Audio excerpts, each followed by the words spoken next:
कहते हैं देश के लिए लड़ने वाले लोग दुनिया की नजरों से दूर रहते हैं, पर उनका बोझ, उनके फैसले और उनकी लड़ाई दुनिया से कहीं बड़ी होती है।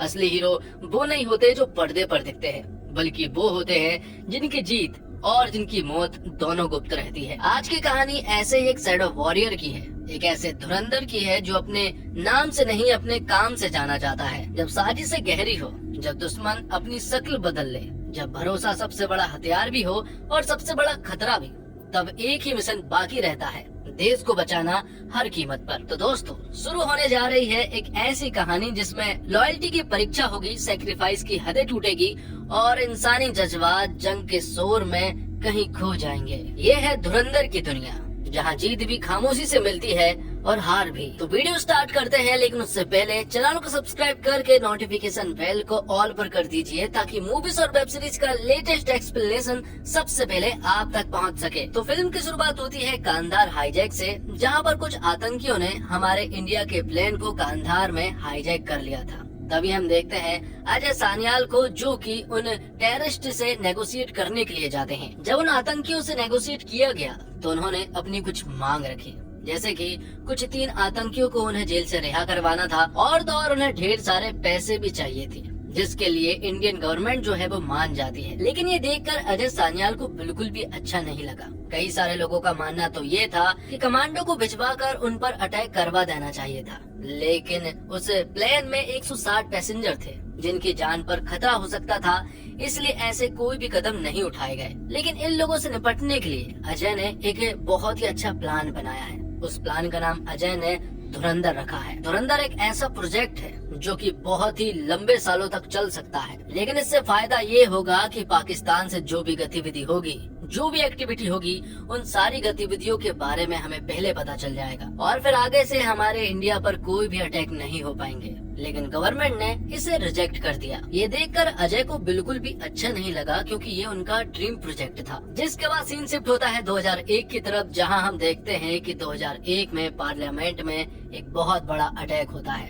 जिसमें बहुत सारे लोग मारे गए थे। ये देखकर अजय सान्याल से रहा नहीं गया और वो फिर से धुरंधर प्रोजेक्ट का प्रस्ताव रखते हैं। गवर्नमेंट ने हाल ही में नोटिस किया है कि अटैक बढ़ते जा रहे हैं और अगर ऐसे ही चलता रहा तो देश की हालत बहुत ही बुरी हो जाएगी। तब उन्होंने अजय की बातों पर ध्यान दिया और धुरंधर प्रोजेक्ट को अच्छे से समझा और अजय ने धुरंधर प्लान को बहुत पहले से बना कर रखा था, जिस वजह से इसकी नाकाम होने के चांसेस बहुत कम थे। हालांकि इसमें रिस्क बहुत थे, लेकिन ये बहुत ही लंबे सालों तक चलने वाला था। जिसके बाद हम हमजा नाम के बंदे को देख पाते हैं और हमें मालूम चलता है कि धुरंधर के लिए अजय ने हमजा को ही सिलेक्ट किया है। अब हमजा को पाकिस्तान भेजा जाना था, लेकिन ये सारी चीजें प्लानिंग के तहत करनी थी, वरना हमजा कभी भी पकड़ा जा सकता था। इसलिए उसे अफगानिस्तान के रास्ते से बलूच बनाकर भेजा गया था। तो फाइनली अफगानिस्तान के रास्ते से हमजा पाकिस्तान की कराची में पहुंच जाता है, जहां पर हम लियारी नाम की एक जगह को देख पाते हैं। लियारी में बहुत सारी गैंग है और कहा जाता है कि किसी इंसान ने अगर लियारी पर कब्जा कर लिया तो मतलब उसने सारी कराची पर कब्जा कर लिया। लियारी में एक ऐसा बंदा है जिसका होटल है। वो बंदा दरअसल में बहुत सालों से इंडिया का एक एजेंट है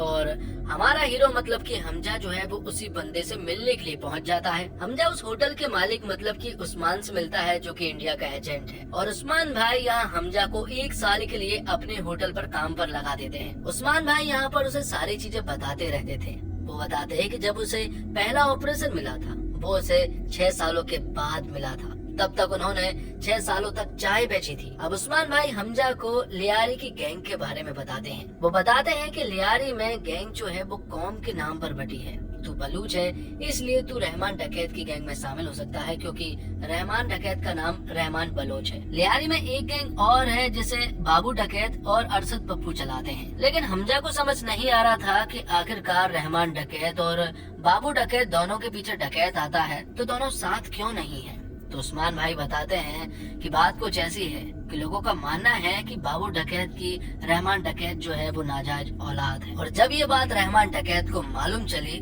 तो उसने अपनी अम्मी को मार दिया। इससे तुम पता लगा सकते हो कि रहमान डकैत जो है वो कितना खूंखार आदमी है। तुम्हें रहमान डकैत उर्फ रहमान बलोच की गैंग में ही शामिल होना है और तुम्हें बाबू डकैत और अरशद पप्पू की गैंग से बचकर रहना होगा। अब बात थी कि आखिरकार हमजा जो है वो रहमान डकैत की गैंग में शामिल कैसे होगा। तब मालूम चलता है कि बाबू डकैत और अरशद पप्पू के लोग जो है वो रहमान डकैत के बड़े बेटे पर हमला करने वाले हैं, और अगर हमला होते वक्त अगर हमजा ने उसके बड़े बेटे को बचा लिया तो फिर वो रहमान डकैत की गैंग में शामिल हो सकता है। इसमें रिस्क बहुत होने वाला था, लेकिन हमजा मान जाता है। और जब रहमान डकैत के दोनों बेटे एक शादी में पहुंचे तो वहां अचानक से उन लोगों के ऊपर हमला हो गया। ये हमला बाबू डकैत और अरशद पप्पू के लोगों ने करवाया था। और फिर मौका देखकर हमजा भी वहां पहुंच जाता है और इन दोनों बच्चों को बचाने की पूरी कोशिश करता है। लेकिन आखिर में हम देखते हैं कि हमजा जो है वो रहमान डकैत के बड़े बेटे को नहीं बचा पाता है, लेकिन हमजा ने रहमान के छोटे बेटे को बचा लिया था। रही बात बड़े बेटे की, तो हमजा ने उसे हॉस्पिटल लेकर गया था, लेकिन वहाँ वो नहीं बच पाया था। थोड़ी देर के बाद यहाँ पर एंट्री होती है रहमान डकैत की, जो कि बहुत ही खूंखार है, लेकिन अपने बेटे की मौत के बाद वो बहुत ज्यादा उदास था और हद से ज्यादा गुस्से में भी। रहमान डकैत के छोटे बेटे ने उसे बता दिया था कि हमजा ने उनकी जान पर खेलकर जान बचाई है। ये देखते हुए रहमान जो है वो उसे 1 लाख रुपए देने लगता है, लेकिन हमजा इसे लेने से इनकार कर देता है और वो रहमान से कहता है कि आप बलूच हैं और आपने बलूच लोगों के लिए बहुत कुछ किया है। हमजा अपने बारे में भी बता देता है कि वो भी एक बलूच है और वो यहाँ तक कैसे पहुँचा। हमजा कहता है कि उन्हें पूरा भरोसा है कि एक दिन वो बलूच लोगों को आजादी दिलवाएंगे, क्योंकि वो उनके लिए खुदा की तरह है। लेकिन रहमान के अंदर तो बदले की आग जल रही थी। उसे मालूम है कि ये अटैक जो है वो बाबू डकैत और पप्पू अरशद ने करवाया है। वो तो उन लोगों से आज के आज बदला लेना चाहता था कि तभी यहाँ पर एमएलए आ जाता है जिसका नाम जमील है। वो यहाँ आकर रहमान के पैर पर गिड़गिड़ाने लगता है कि अभी वो ऐसे कोई भी कदम ना उठाए, क्योंकि अगर ऐसा हुआ तो इलेक्शन में बहुत ही बुरा प्रभाव पड़ सकता है। जमील कहता है कि इलेक्शन नजदीक है, एक बार इलेक्शन जीत जाए उसके बाद सारी सत्ता हमारे पास रहेगी, जिसके बाद तुम्हें जो कुछ भी करना है तुम्हें कोई भी नहीं रोकने वाला। रही बात हमजा की, तो अब हमजा जो है वो रहमान डकैत की गैंग में शामिल हो चुका था। वो लोगों के साथ रहने लगता है और अब उनका काम भी संभालने लगा था। रहमान का चचेरा भाई उजैर है जिस पर वो बहुत भरोसा करते हैं, और उजैर जो है वो अब हमजा पर भरोसा करने लगा है। एक और बंदा है जिसका नाम डोंगा है, जो कि बहुत ही खतरनाक है। लेकिन बेटे की मौत के बाद से अब रहमान जो है वो उदास रहने लगा था। उसे बिल्कुल समझ नहीं आ रहा था कि क्या इलेक्शन का इंतजार करना चाहिए या फिर अपने बेटे का बदला ले लेना चाहिए। इसके बारे में सबसे राय लेता है, लेकिन कुछ लोगों का मानना था कि इलेक्शन के बाद ही बदला लेना चाहिए, क्योंकि फंडिंग जो है वो हमें वहीं से मिलती है। लेकिन जब हमजा से पूछा जाता है तो हमजा कहता है कि मेरा ये मानना नहीं है। वो कहता है कि लियारी जो है वो 2 हिस्सों में बटा है, और अगर ऐसे में हम बाबू डकैत को मार देते हैं तो सारी जनता जो है वो हमारे साइड हो जाएगी और सारी वोट भी हमारी तरफ ही हो जाएगी। रही बात बदले की, तो बदले को इतने ज्यादा दिनों तक टाला नहीं करते। तब रहमान डकैत जो है वो हमजा की बात मान लेता है और अब वो लोग बाबू डकैत के लोगों को ढूंढना स्टार्ट कर देते हैं। जहाँ भी वो लोग मिलते उन सभी लोगों को यह रहमान डकैत के लोग बुरी तरह से मार रहे थे। और फिर आखिर में हमजा और उजैर को बाबू डकैत मिल जाता है, जिसका वो लोग पीछा करते हैं और उसे पकड़ लेते हैं। जिसके बाद रहमान डकैत यहाँ पर आता है और वो यहाँ पर बाबू डकैत को बहुत ही गंदी मौत देता है। बाबू डकैत यहाँ पर रहमान से जान की भीख मांग रहा था, लेकिन रहमान ने उसे बहुत ही बुरी मौत दी थी। उसका कहना ये था कि बच्चे को नहीं मारना चाहिए था। तो इस तरह से रहमान डकैत ने अपना फैसला लिया था। रही बात इलेक्शन की, तो इलेक्शन का इस पर कोई भी फर्क नहीं पड़ा था। और रही बात हमजा की, तो हमजा अब उनकी और भी ज्यादा क्लोज हो चुका था। सारी चीजें अब उसे भी पता चल रही थी। गैंग में जो कुछ भी होता अब हमजा को सारी चीजें पता चल रही थी। सीधी सीधी बात ये है कि अब वो लोग हमजा पर पूरा भरोसा करने लगे थे, और उजैर और हमजा तो बहुत ही अच्छे दोस्त भी बन चुके थे। और अब वो समय भी आ जाता है जब इलेक्शन कंप्लीट हो चुके थे और रिजल्ट भी आ चुके थे, जहां हमें पता चलता है कि जमील जो है वो 3 लाख वोटों से जीत चुका है, जिस वजह से यहाँ पर जश्न मनाया जा रहा था। और फिर थोड़ी देर के बाद यहाँ पर रहमान डकैत आ जाता है। उसे देखकर जमील को समझ आ जाता है कि ये जीत जो है वो रहमान डकैत की वजह से ही उसे मिली है, क्योंकि पब्लिक जो है वो रहमान डकैत से बहुत प्यार करती है और हर एक बात मानती है। और यहीं पर हम देखते हैं जमील की बेटी अलीना को, जो कि डॉक्टर की पढ़ाई कर रही है। और यहीं पर हमजा ने अलीना को पहली बार देखा था, और कहीं न कहीं दोनों ने एक दूसरे को पहली नजर में ही पसंद कर लिया था। अब इसी जगह पर रहमान डकैत की मुलाकात होती है खनानी ब्रदर्स से, जो कि बहुत ही पैसे वाले हैं। वो रहमान डकैत से कहते हैं कि हमें मालूम है कि पूरी लियारी जो है वो आपके कब्जे में है, और अगर हम यहाँ पर कोई बिजनेस डालें तो इसमें आपको भी बहुत फायदा हो सकता है। और हम तो ये भी चाह रहे हैं कि आपकी एक अलग पार्टी हो, ताकि आपकी सियासत जो है वो हमेशा इसी तरह से बनी रहे। अब क्योंकि खनानी ब्रदर्स जो है वो बहुत ही पैसे वाले थे, इसलिए रहमान डकैत को उनसे मीटिंग करना तो था ही, लेकिन फिलहाल हमारे हीरो हमजा को अलीना से मिलना था। इसलिए वो एक पार्टी में जाता है और वहाँ वो पुलिस के द्वारा रेड पड़वा देता है, जिस वजह से यहाँ पर अलीना को भागना पड़ता है और हमजा को उसे लिफ्ट देना पड़ता है, क्योंकि हमजा ने उसकी कार को खराब कर दिया था। लेकिन अब पुलिस जो है वो लोगों के पीछे पड़ चुकी थी, लेकिन हमजा यहाँ अपनी हीरोगिरी दिखाता है और उसे बहुत दूर ले जाता है। इसी बहाने उनकी बहुत अच्छी दोस्ती हो जाती है। कहीं न कहीं वो एक दूसरे को अब पसंद करने लगे थे। अब कुछ दिनों के बाद रहमान डकैत जो है वो खनानी ब्रदर्स से मिलने के लिए पहुंच जाता है, लेकिन वहां पहुंचने के बाद रहमान डकैत की मुलाकात होती है आईएसआई के चीफ मेजर इकबाल से, जो कि किसी भी हालत में बस इंडिया को खत्म करना चाहता है।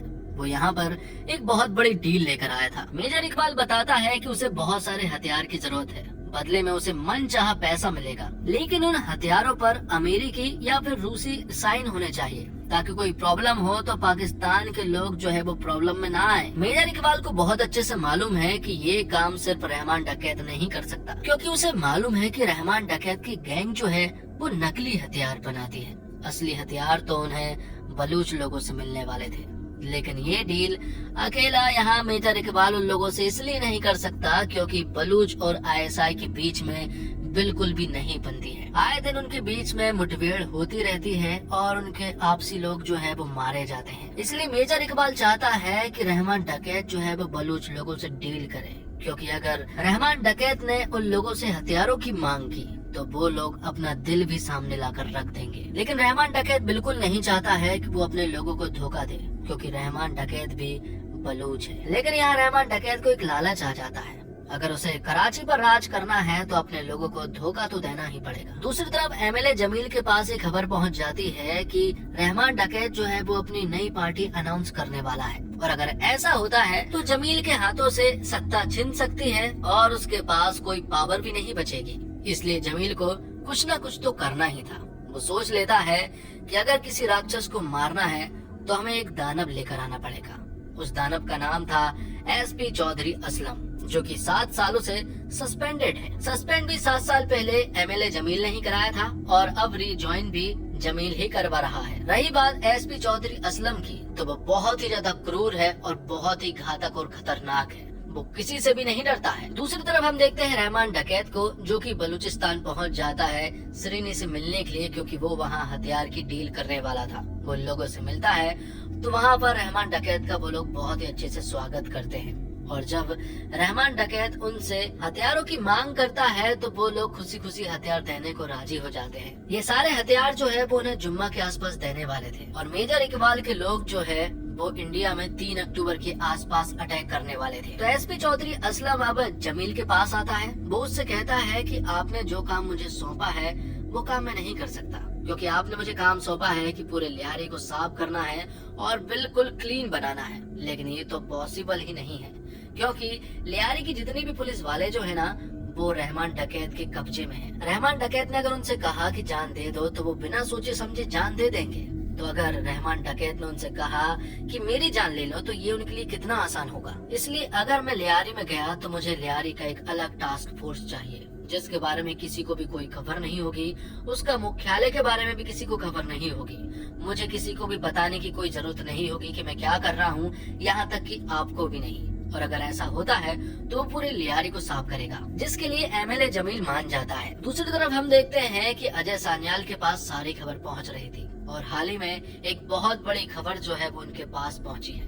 बात कुछ ऐसी है कि खनानी ब्रदर्स के पास जो है वो नकली नोटों की प्लेट पहुंच चुकी है, और अब वो 500 और 1000 के नकली नोट बना सकते हैं। ये प्लेट जो है वो उन्हें दुबई से प्राप्त हुई है, क्योंकि इंडिया के ही कुछ मंत्रियों ने इस प्लेट को बेचा है, वो भी खनानी ब्रदर्स को। साथ ही उन्हें 3 अक्टूबर के अटैक के बारे में भी बहुत अच्छे से मालूम था कि ये अटैक जो है वो नाव के द्वारा, मतलब कि समुद्र के रास्ते से होने वाला था, और वो लोग या तो गुजरात या फिर पंजाब या फिर मुंबई आने वाले थे। आगे हम देखते हैं कि हमजा और उजैर जो है वो मेजर इकबाल को हथियारों की डिलीवरी देने के लिए जाते हैं। उनके साथ रहमान डकैत भी जाने वाले थे, लेकिन अचानक ही उनके बेटे के पेट में दर्द होने लगा है, इसलिए वो हॉस्पिटल जाने लगे हैं। दूसरी तरफ हम देखते हैं कि हमजा और उजैर जो है वो मेजर इकबाल के पास पहुंच जाते हैं और हथियार दे देते हैं। तो जब हथियारों की डिलीवरी हुई तो यहाँ पर मेजर इकबाल हमजा को एक बात बताता है। वो कहता है कि 3 अक्टूबर को एक अटैक होने वाला था इंडिया में, लेकिन उस अटैक के बारे में इंडिया को पता चल गया और उस खबरी के बारे में भी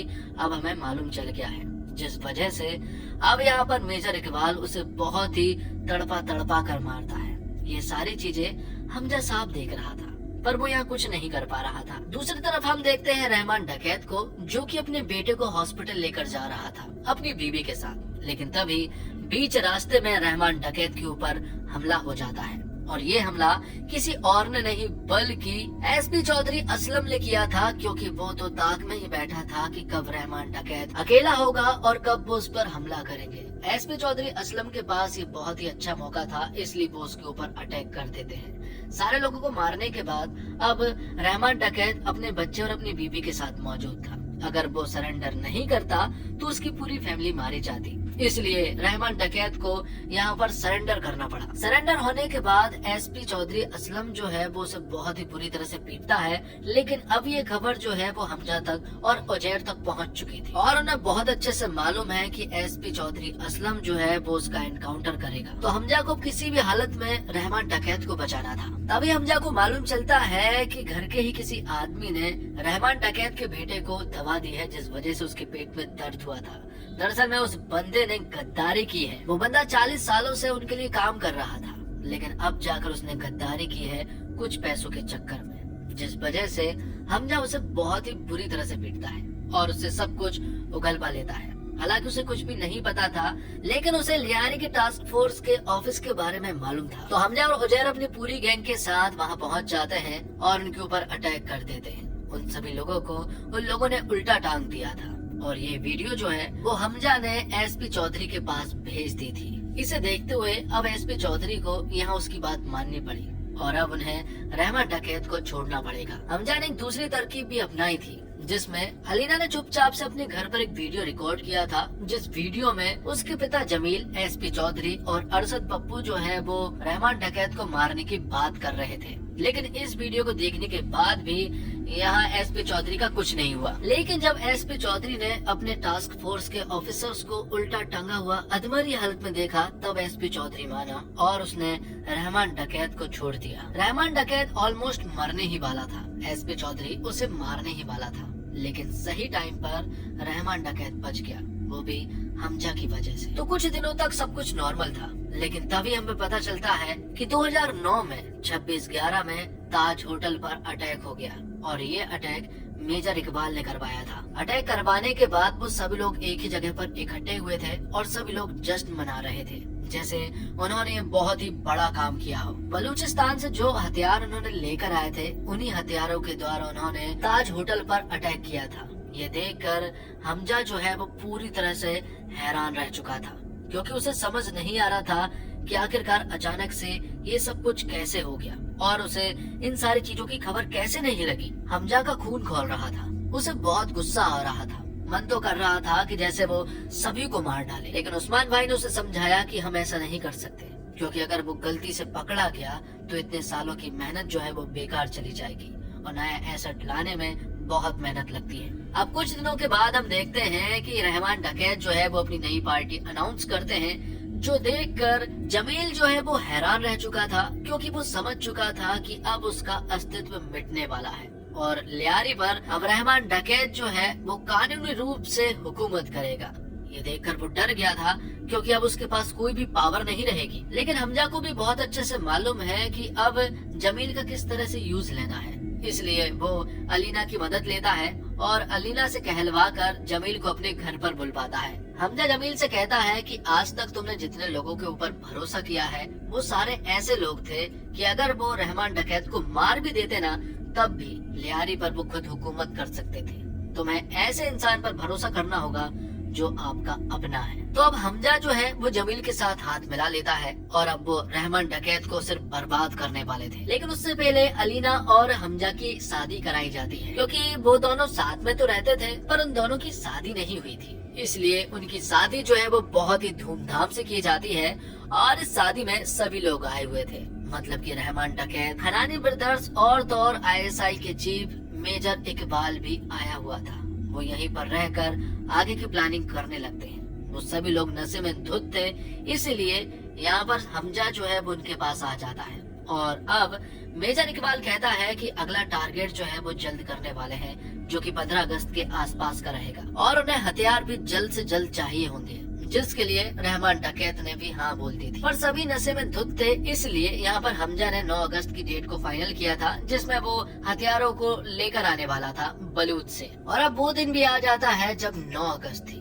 और आज ही हथियारों की डिलीवरी होने वाली थी। लेकिन इसके बारे में ना तो रहमान डकैत को मालूम था और ना ही उजैर को। ये बात सिर्फ और सिर्फ हमजा को मालूम थी।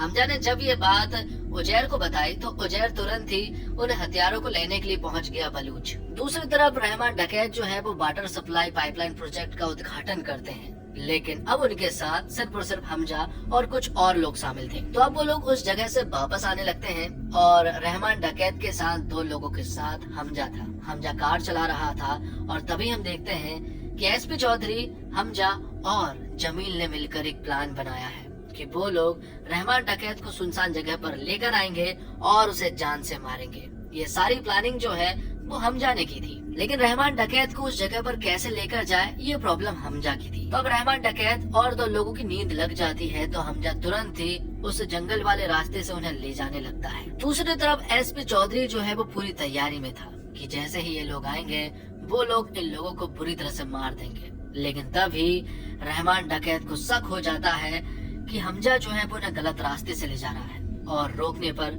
रुक भी नहीं रहा है, जिस वजह से कार में ही उनके बीच में जबरदस्त फाइट होती है।